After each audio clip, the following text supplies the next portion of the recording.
MB Selangor bersamaan MB Kedah viral pada hari ini di mana anak-anak Kedah akan tinggalkan negeri Selangor sebagai boikot dan mengharapkan MB Selangor terduduk. Pertama sekali saya ucapkan selamat maju jaya kepada anak-anak Kedah yang ingin pulang. Saya berharap agar jam jalan raya nanti alhamdulillah taklah seteruk seperti sebelum ini. Jadi apa yang saya boleh huraikan di sini, saya berharap agar kita yang di bawah yang diberi gelaran walanon, macai walaun ini tindaklah secara profesional dan merdekakan diri kita. Sedangkan hari ini kita menyambut kemerdekaan, maka kita kena merdekakan jiwa kita agar tidak dipertunggang oleh mana-mana pihak yang ingin mendapat kuasa dalam bidang politik. Untuk pengetahuan anda, mana-mana ahli politik yang bermain naratif rakyat, agama maupun bangsa, sebenarnya mereka mempergunakan kita untuk dapat kedudukan dalam Dewan Undangan Negeri maupun Parlimen. Kerana apa guys, kalau kita lihat sebagai seorang adut, bila habis tempoh perkhidmatannya,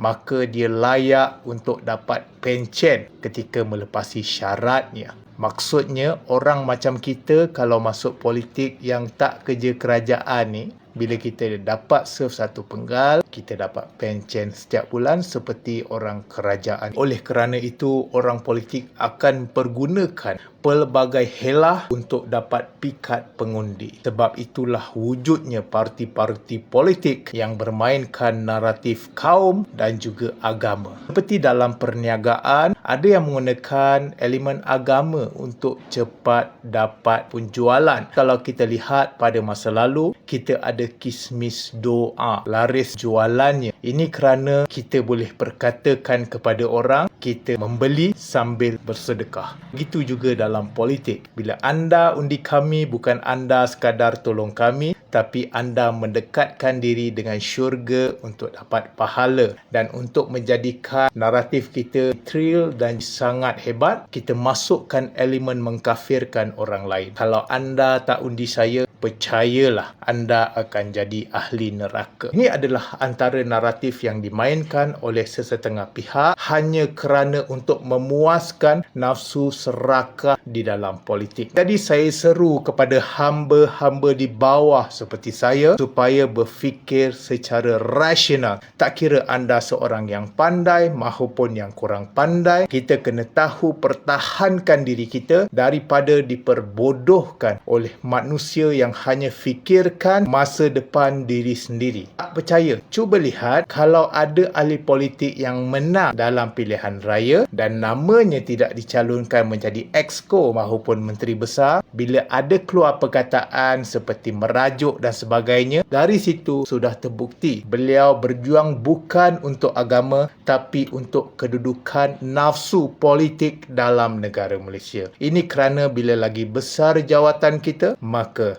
lagi besarlah pencen kita. Kita jangan biarkan diri kita dipergunakan sehingga kita mati. Kerana syurga dan neraka Allah adalah rahsia daripada Allah SWT dan mereka tidak pegang satu kunci pun untuk kita masuk ke mana. Yang penting kita berpegang teguh kepada Al-Quran dan Sunnah supaya kita tidak terpesong. Ini juga bagi menjawab tuduhan yang mengatakan kerajaan Madani hari ini adalah kerajaan kafir. Adik-adik muda khususnya, kalau betul lah kerajaan hari ini kerajaan kafir, kenapa pendakwah dan juga ulama dunia datang ke dalam Malaysia untuk menyebarkan dakwah Islam? Boleh fikir secara logik. Jika benar kerajaan kita kafir pada hari ini, sudah tentu ulama-ulama dunia tidak dibenarkan masuk ke dalam Malaysia. Lagi sekali saya bagi tahu, jika benar anda nak pilih agama dalam perjuangan anda, pilihlah pemimpin yang dibenarkan masuk ke dalam kota Mekah.